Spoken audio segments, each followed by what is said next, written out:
Chapter 3. Esme and Alice, the consummate hostesses, were gradually herding the crowd outside. The sun had just dipped below the trees, and the mystical beauty of the twilight was settling around us. The setting we had labored over this afternoon was transformed into a scene from a midsummer's night dream, with twinkling lights setting the flowers aglow.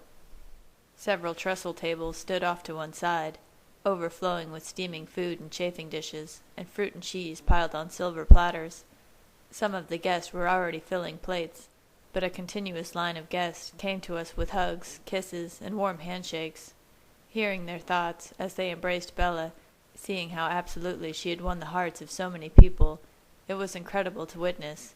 Even Jessica, who had abandoned their friendship in the months I was absent, was genuinely happy for us, and admiring of Bella's beauty and gracious attitude. The familiar hair-curling scent of werewolf filled my nostrils, and I grinned in relief. Seth's mother hadn't dragged him away. "Congrats, guys," Seth said in his normal cheerful tone. She hung close to his side, not meeting my eyes, and casting wary glances at Tanya's family. She was barely accepting of our presence, and the new vampires were setting her nerves on edge. With her hair clipped into a short, harsh cut, she looked very much like Leah, although her eyes didn't carry the same degree of bitter pain. On Seth's other side, Billy was more relaxed, with his hands resting easily in his lap. He was happier than I had seen him in many weeks, and his black eyes sparkled with warmth and good humor. "It's good to see things work out for you, man. I'm happy for you."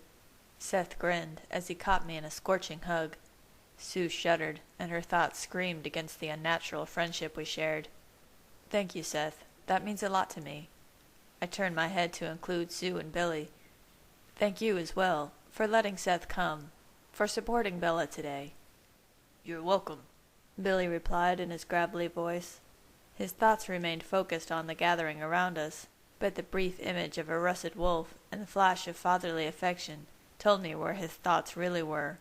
Jacob. I hid my disappointment about his absence. Bella still didn't know about my special invitation, and this was one secret I couldn't tell her. If she knew I had invited Jacob and he still hadn't come, she would be heartbroken. Seth waved goodbye and wheeled Billy to the banquet tables, with Sue clinging closely to his side. Angela and Ben were next. Seeing the love and respect they had for each other, I felt proud about the small part I played in jump-starting their relationship. Ben had long since forgotten the offhand remarks I had made to encourage him to pursue her, but I had not. In this, I felt I had repaid Angela in some small way for all her sweetness and tireless support for Bella. She deserved happiness, and with Ben, she seemed to have it. Mr. and Mrs. Weber were next, beaming with pride and affection. I was surprised to be as strongly in their thoughts as Bella.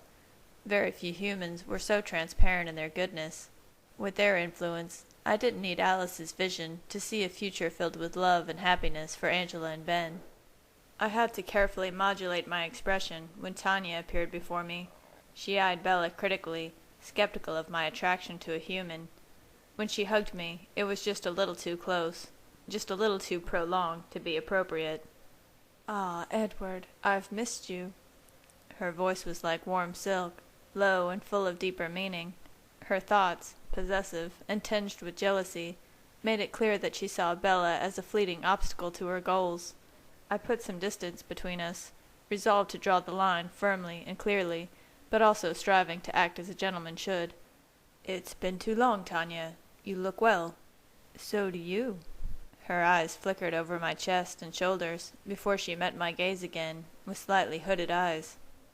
Kate, Carmen, and Eleazar were staring openly at Bella.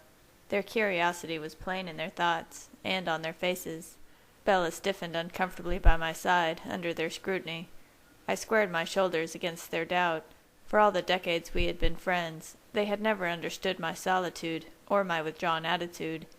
They were puzzled by the transformation in me, and desperately trying to see how a fragile, seemingly helpless human had caused such a powerful change. They could not comprehend, because they did not know Bella, yet. "Let me introduce you to my wife." As the words sprang from my lips, I suddenly felt weightless.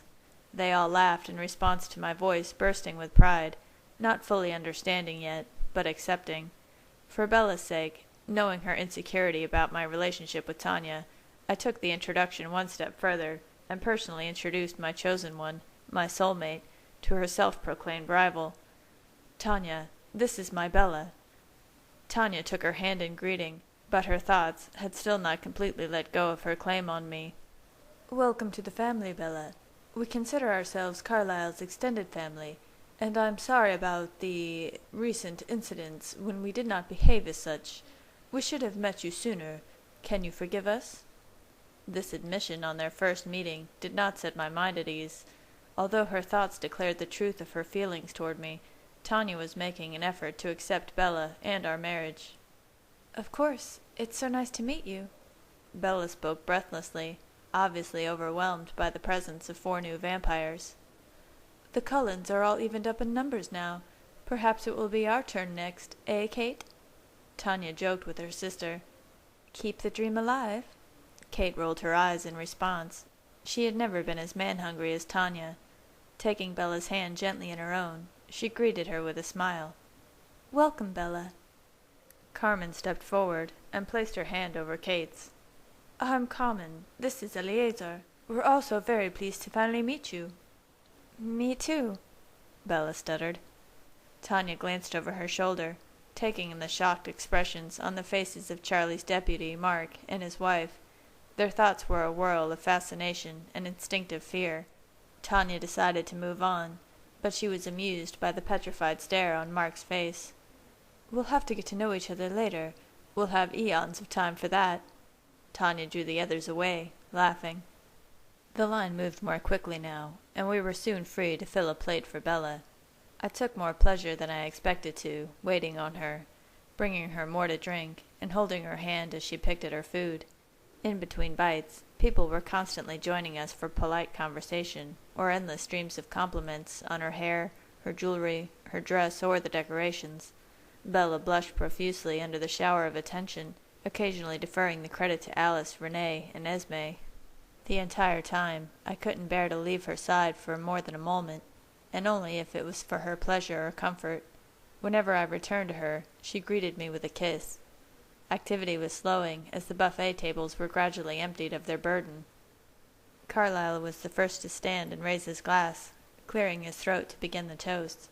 My parents and the Denali mimed drinking, surreptitiously emptying their champagne into the grass a little at a time. The champagne, sparkling wine in our case, flowed freely, and the blessings and advice poured forth from every corner. Alice stepped in at the first real pause, calling us up to cut the massive cake. It was 4 tiers high, and decorated with intricate icing and curls of white chocolate. I knew it was the only part of the wedding planning that Bella had really been vocal about, but even she was stunned by the monstrous confection. Bella cringed away from the knife Alice handed her. "It's fine, don't worry, I promise." Alice grinned at her resistance. "She says it's fine, Bella," I whispered in her ear. She smiled weakly at me as I wrapped my hand around hers and we sliced into the bottom layer. Cameras flashed and cheers rang out as I slid a healthy slice onto a waiting plate. Bella blushed fiercely as I scooped up a small clump of cake and icing and placed it between her waiting lips. I set my jaw when it was my turn, hoping my smile didn't look artificial. I could see myself through the eyes of my brothers and my sisters as they waited expectantly for me to balk. Emmett was chanting in his head like a fraternity boy, "Eat it, eat it, eat it." Rosalie grimaced in disgust and turned away as Bella raised a small corner of the cake to my mouth.